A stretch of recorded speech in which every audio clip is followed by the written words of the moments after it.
Nearly 100 years ago today, it was at 11th hour of the 11th day of the 11th month that the war to end all wars ended. The aftermath of that horrific war, World War I, saw a new level of injuries and psychological injuries, both physical and mental. This was brought about by the introduction of machine guns, barbed wire, airplanes, chemical weapons. And through this conflict, the nation recognized the need to provide better care and service for its veterans. In 1921, Congress combined all of the different agencies that were in support of veterans into the Veterans Bureau. In 1930, the Veterans Bureau was center are here to care for and to be in service of our veterans, because it is a debt that we gladly pay every day. For our military forces also paid every day to ensure that we have our freedom and our continued way of life. It gives me immense pride to be here today as we remember our veterans, brave soldiers, sailors, airmen, Marines, and Coast Guardsmen who stepped forward and answered the call for this nation. This ceremony is special for those of us in the Department of Veteran Affairs. We are dedicated to serving the needs of 20 million men and women who are living today who have served in service. To honor their service to this country through this ceremony and every day as we deliver the best health care in the nation to our nation's heroes. Our organizational lineage traces back to President Abraham Lincoln, whose devotion to veterans of the Civil War and his steadfast belief that their service must be justly recognized by a grateful nation. With the support of the President, Congress, and the VA, we help the nation honor those who have fulfilled the citizenship's highest duty. A grateful nation expects nothing less from us. To everyone here today, thank you for coming and being an advocate for veterans. To my fellow VA employees, thank you for your service on behalf of our veterans. And to all those who have faithfully served, my deepest thanks and utmost appreciation. May God bless you, and may it continue to bless the United States of America. Thank you. What is a veteran? Title 38 of the Code of Federal Regulations defines a veteran as a person who served in active military, naval, or air service, and who was discharged or released under conditions other than dishonorable. This definition explains that any individual that completed service for any branch of the armed forces classifies as a veteran, as long as they were not dishonorably discharged.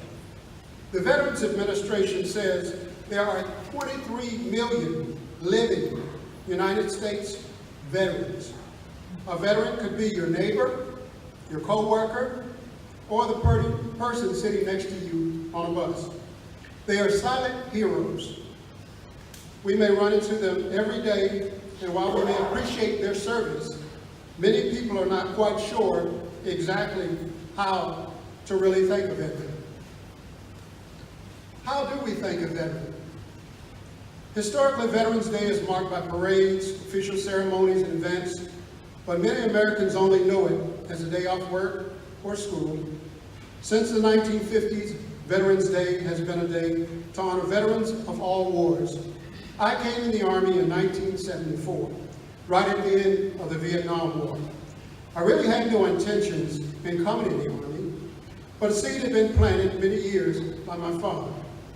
My dad served this great country of ours for over 30 years as an infantry airborne soldier. Although I didn't realize it back then, how important the military was in my father's life. The Army was my father's lifeline, as it was for many African Americans during my father's time.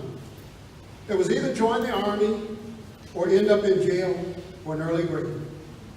I was hit by the Army bug during my senior year in high school, but I didn't realize it at the time.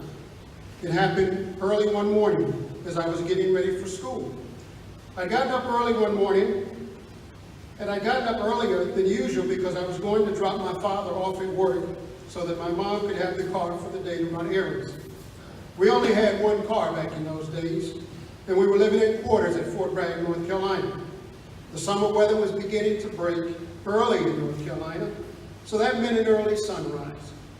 I can remember just like it was yesterday. I was coming down the stairs, unnoticed by my father, who was shining his jump boots as he prepared for work. Now, I'd seen my father shine his boots many times before. This time it was special, mainly because the sunlight coming from the window had cast a sliver of light off my dad's boots that was unusual. The sunlight was reflecting off the boots in a way that spotlighted my father's silver jump wings on his khaki uniform. Even though that was a spectacular sight, that was not what got my attention.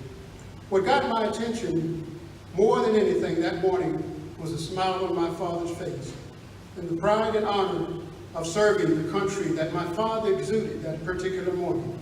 I've thanked my father many times before, and I've often wondered if that was enough thanks for a man that served and fought on the frozen tundras of Korea during the Korean War and battled 2 tours of combat in the sweltering heat of Vietnam. With hindsight being 20/20, as I look back at that day and time, my real thank you to my father, to me, was joining the United States Army. Even though my father never said it, I could see the approval on his face when he saw me in uniform, or when we both talked about our military experiences. Joining the Army was the start of a journey of military service for me that would last for 28 years. Now, I'm a veteran that can say that I was proud to have served.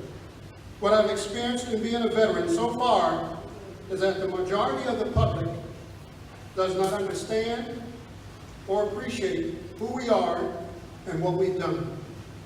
I pondered that question on how I and my fellow veterans would like to be thanked and recognized for our military service. How do you thank these great American heroes that have served during peace and wartime? With that being said, let me get one thing straight. No one should ever be under any obligation to thank us for our service without first being sincere. If they so choose, that's fine. But just in case you would like, here are some ideas from the mouths of veterans. Kyle Dykstra, a military veteran, says, ask about my experiences, the people, the conditions, the real honest stories we share truly help people understand the concept so foreign to them. If they truly feel the need to thank and support service members, I would encourage them to find a veterans group or organization and help them out however they can.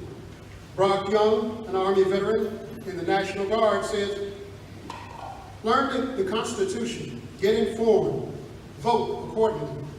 Don't allow the rights that veterans fought and died and bled for to be voted away or limited due to ignorance, laziness, or sheep mentality.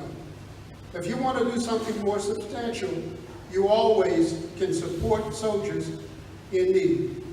Donate to charities that support veterans, or find a local guard or reserve unit for your company to adopt. Jason Knowlton, an Air Force veteran, says, a simple thanks is enough for me, although I don't feel like my service really holds a candle to those who served in Vietnam, Korea, or World War II. Those guys had it a lot worse than we did. People could honor my service by thanking those veterans. They are aging and won't be around much longer. Better yet, capture the stories of veterans they may have in their own families. It's an important blood link to our nation's history and brings the value of our freedom to life. I'd like to caveat this story by saying that our young veterans returning from Afghanistan and Iraq also need that love and care because they've been deployed many, many times. Crispin Burke, a United States Army veteran, says the best thing the American public can do for the service members and families is to be informed.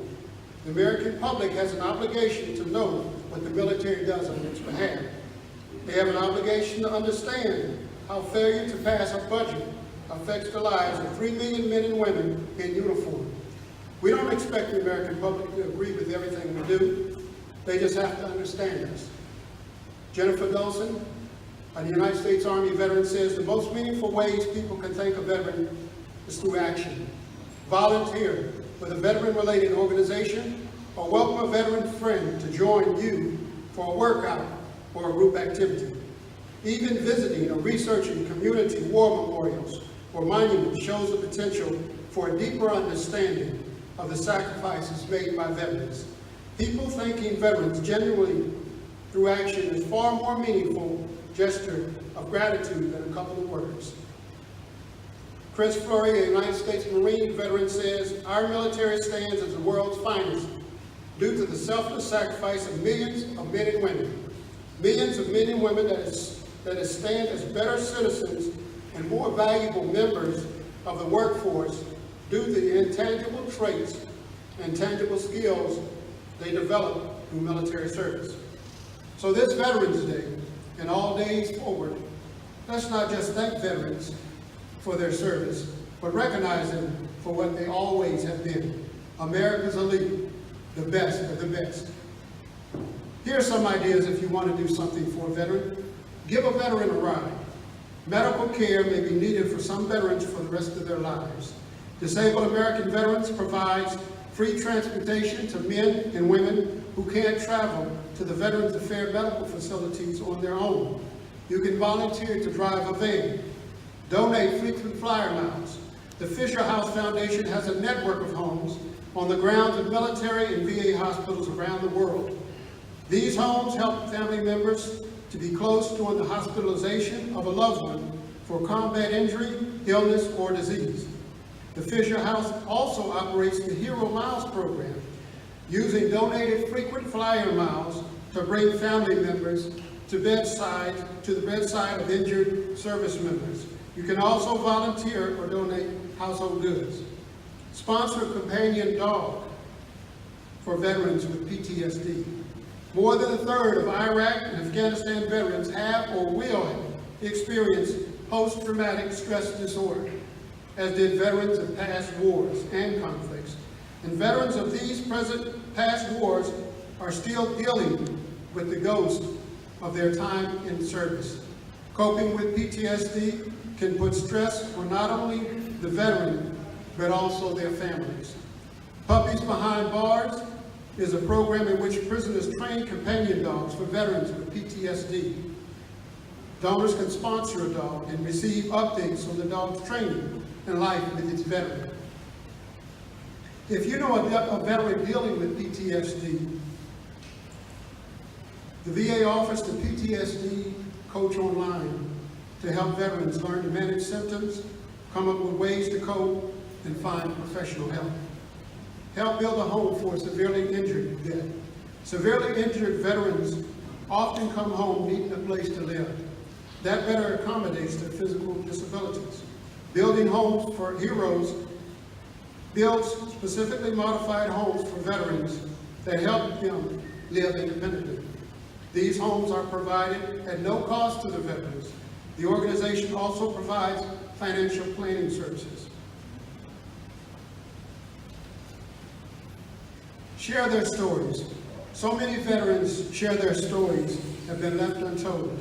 But the Library of Congress is collecting the tales of veterans of every war with the Veterans History Project. If you're related to a veteran or know one who has a story to tell, the Library of Congress wants to hear it. Help veterans share their stories before it's too late. Retired Sergeant Major Doug Hastings helped sponsor a program that is called Vets to Washington. This program offers fully and partially paid trips to Washington, D.C.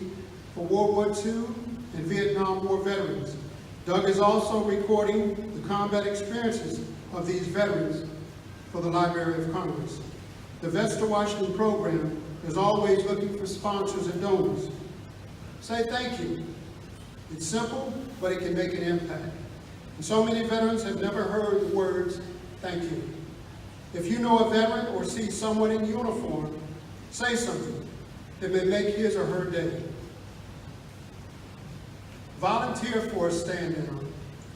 The VA continually hosts stand-downs, 1 to 3 day events that give much needed supplies and services to homeless veterans. Vets can receive everything from food and clothing to health screening, house solutions, substance abuse treatment, and mental health counseling. They take place at various places across the nation all year long. So contact your representative here at the Charlie Norwood VA Hospital if you want to get involved and volunteer. Visit these veterans. Here at this hospital, veterans are inpatients here. They could use someone to come out and visit them. The Blue Blues, better known as the Georgia War Veterans Nursing Home. Those ladies and gentlemen there could use to have someone come out and visit them. How can the VA hospital say thank you to veterans? You can say thank you to us by keeping your promise to provide us with the best doctors, nurses, and administrators available. Treat us with loving care, respect, and dignity.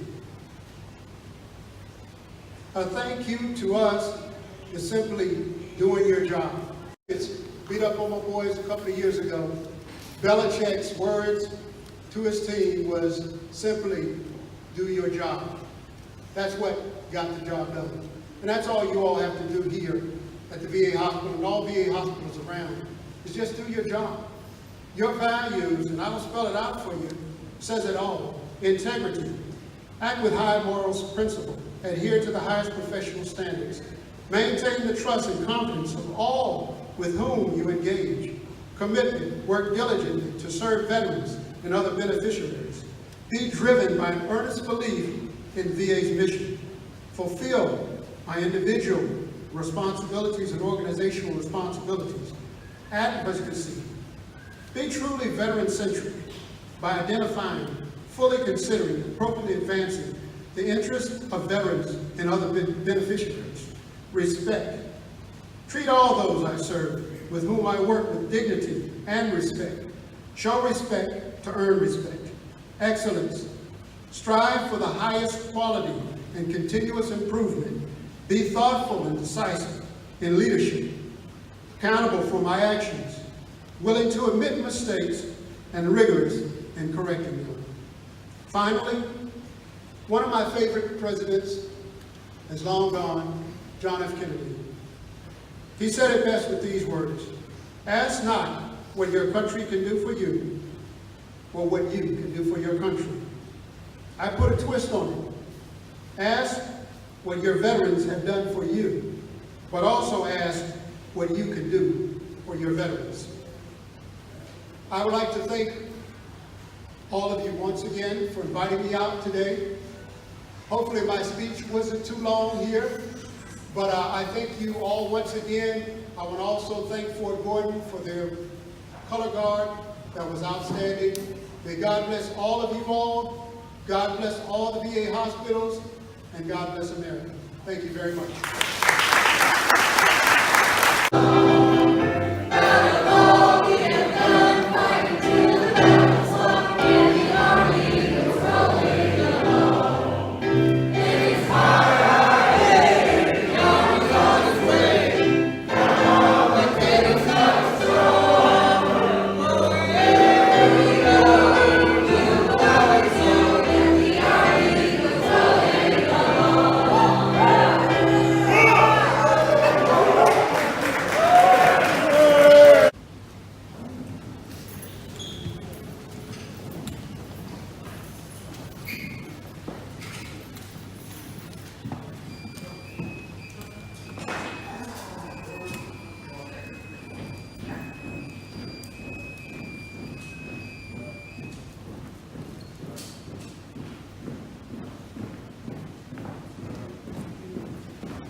Face.